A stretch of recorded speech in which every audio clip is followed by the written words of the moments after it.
Hello, my name's Andy. I'm the Ginger Pond Keeper. Welcome to episode 98. Now, it's been a while since I've released any proper videos, aside from some shorts, which I do apologise for, but I've not been particularly well. Anyway, I thought I'd give you a little update on the pond anyway and what the plans are. Now, you may have seen from my latest short that I had a problem with a heron. I'm happy to say that it's not been back. I think the cat scared it off. But as you can see from this video, I use one of my dual screens on my PC to pretty much monitor the pond all the time. I've got one camera that's a static CCTV and I use an old iPhone as a Wi-Fi webcam. Yeah, and no sign of the heron, which is great. Right, so how's the pond been doing? It's been doing really well. I've had zero problems with the pond. Absolutely nothing's gone wrong at all, which is amazing. The water quality's been sound, the fish have been healthy, the filters have worked, I've had no leaks, I've had no mechanical problems, no electrical problems. It's been a really good 6 months actually. I've been really happy. So the one thing I could say about the pond at the moment is it looks pretty messy. That's because the irises are coming to the end of their season really. So although they're still growing a little bit and they're still flourishing to a degree, they are a little bit fragile. So the stronger winds and heavy rain we've had recently has kind of battered them a bit, and that's why there's quite a few bending over. I will get in and do a trim at some point. The lilies over on the right have done really well this year. Again, they're coming to the end of the season as well, and some are starting to break up a little bit. They've grown a lot bigger. The pads have grown a lot bigger than they did last year. Not all of the pads reached the surface, and that's, I think, because they're in 4 foot of water in that right hand corner. So some of the pads almost they got to about half a foot from the surface and then started to break up because they didn't grow properly basically. But yeah, everything's gone really well. Now the new fish, if you watch my last episode I introduced the fish, I think it was sort of 6.5 months ago, they've done really well. I've had no problems. In the first 4 weeks that they were in the pond, they did a bit of flashing and jumping, but that tailed off all by itself. Nothing I did made any difference to it. And what I think it was is maybe there's a difference in water chemistry, nothing to do with the quality, or there's nothing harmful in it, but just a difference between the water chemistry of where they came from on their fish farm to my pond, and it was about adapting to that. So maybe there was a difference in pH, for example. My pH in my pond is rock steady, it's always 8, but that of course might be different from where they've come from.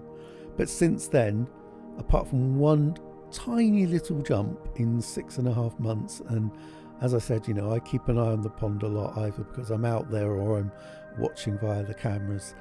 No problems with the fish at all. You may notice, I'm not sure if you do, that a couple of them have got some white marks on their back, and I've had close looks at them, and it's not a fungal thing. It really looks like an abrasion where they've rubbed themselves.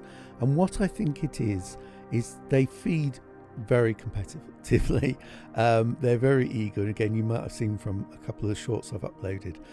They're voracious feeders and very confident feeders, but the problem in my pond is if I throw pellets out only to say the middle of the pond, they'll quickly get absorbed by the skimmer, which you can see at the top of this video image. So I have to throw them almost to the far side of the pond. Now, if I throw them too far over to where the lilies are, they get caught up in the lilies, and then the carps batter the lilies.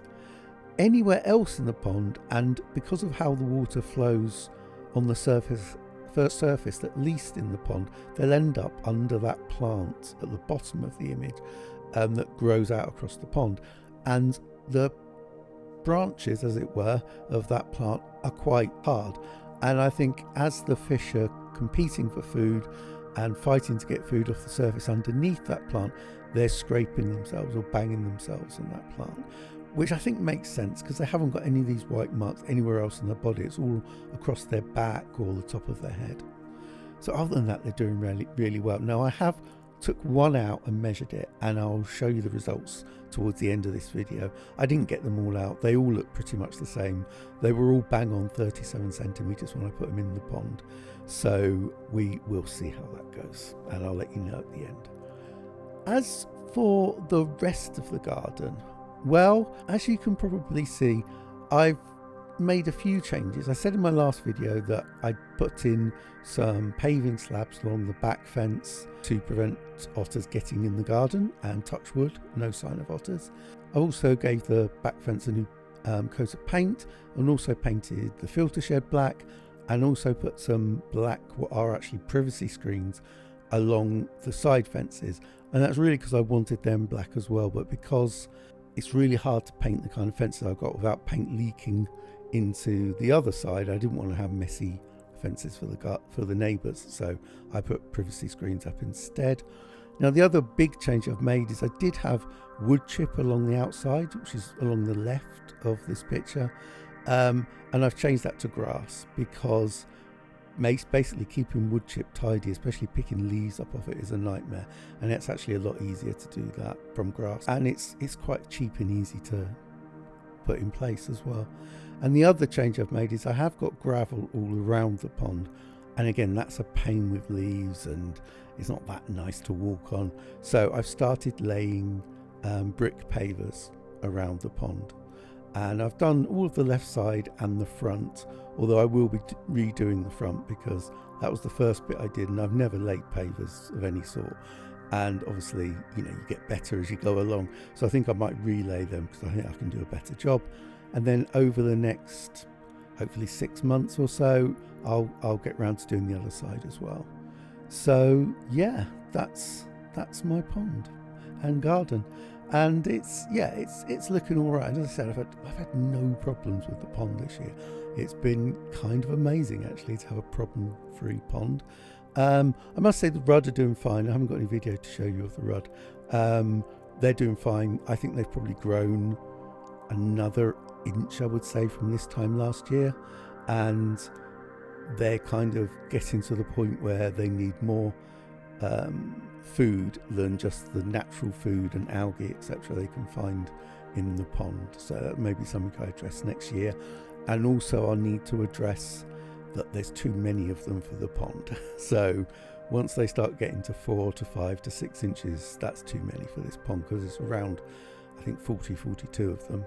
So I will be moving some on, and I'll explain some point in the future my decision making process for that, and there is a process, but we'll discuss that at some other point. Right, back to the carp that I netted. I just netted one at random. I just netted the first one I could find. As I say, there's maybe a couple of centimeters difference between them, if that. There's certainly a slight difference in width. There's a couple that are a bit stockier than others, but lengthwise they're pretty much spot on. Now I haven't got a proper measuring bowl. I've got a really large 4-foot tub that you may have seen in previous videos that's got a measuring strip, but I was only going to net one fish, and I wasn't going to do any treatment, so I just netted it out, put it onto this padded and wet, what is basically an unhooking mat used for carp fishing, and quickly measured it on that, then put it straight back in.